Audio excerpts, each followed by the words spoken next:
All right, Themba. How's it feel here at the red carpet at the World MMA Awards? How excited are you to be here? I'm super excited to be here. Thinking of it a few years ago when I started this sport, I was a gardener. Then I started working as a security guard, trying to make means and try to pay for my bills so that I can continue with this sport. I was working as a security guard at a Pick and Pay in Cape Town, and I would sneak in the counter for magazines and look at this magazine, Fighters Only magazine, as a security guard, while the boss was not seeing me, and I would always wish one day I would be in the magazine, in the local shows.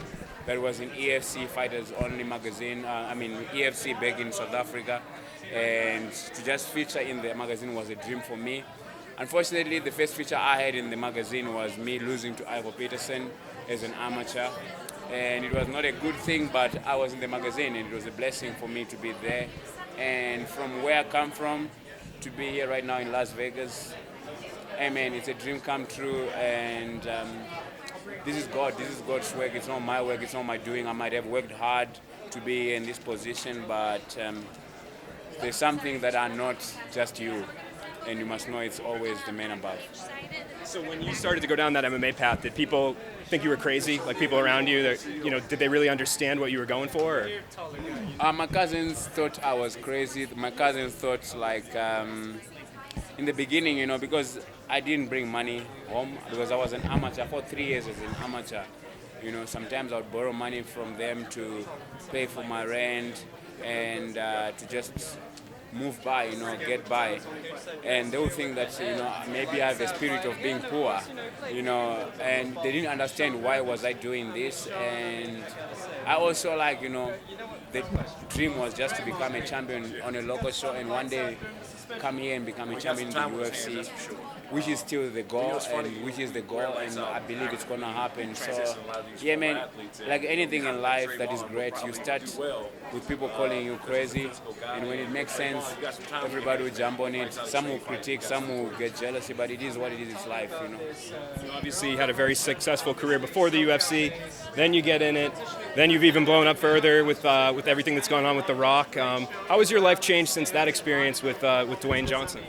Yeah, so basically I was a champion in South Africa in EFC, and it was I'm very grateful, like people would think that, I'm not grateful of the path that I have walked, I'm very grateful of the path that I've walked, and every journey led to be here right now. So whatever happened that it led me to be broke on that day, it was a blessing because you know what, I could have asked my manager for money and he could have given me in the blink of an eye, but I didn't, because I thought to myself, I don't want to be a burden to anybody. I'm gonna go out there, win this fight, get a bonus, and then I'll post my $7 in the morning and my $50,000 at night. Unfortunately, I didn't get the bonus.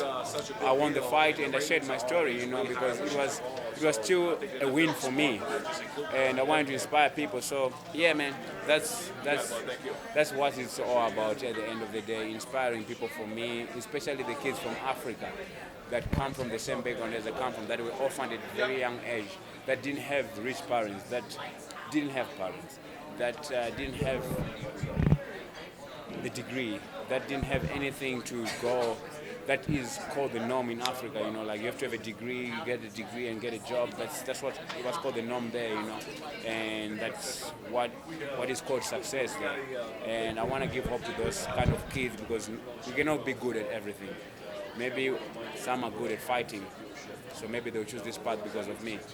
Honestly, probably that was the best part about everything that happened with The Rock, right? The platform that he's on to be able to kind of spread that message. Do you stay in touch with him at all? Have you talked to him at all recently? Yeah, I speak to DJ often, every time I speak to him, sometimes because he is a late night guy, he would message me in the middle of the night sometimes, and it's tricky because then I want to go train straight away.